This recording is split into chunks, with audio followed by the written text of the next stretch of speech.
دوسرے عمرے کا احرام باندھنے کے سلسلے میں سماحت الشیخ صالح الفوزان سے پوچھا جا رہا ہے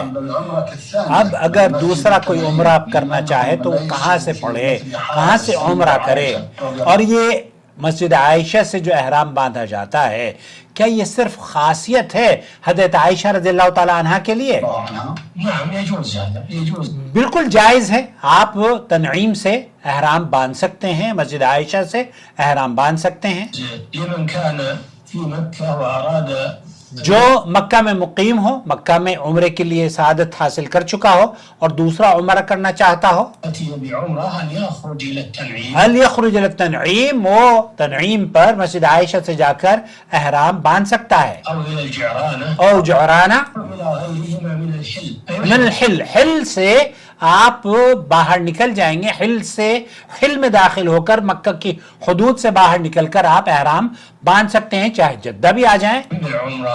وليس هذا الأمر خاصا بعائشة، ولیس هذا امر خاص لعائشہ، شیخ صالح الفوزان ہے وہ یہ کہتے ہیں کہ یہ جو رخصت ہے یہ حضرت عائشہ کے لیے خاص نہیں ہے بلکہ مسلمانوں کے لیے عام ہے۔ مجھے امید ہے آپ کا عمرہ مقبول ہوگا۔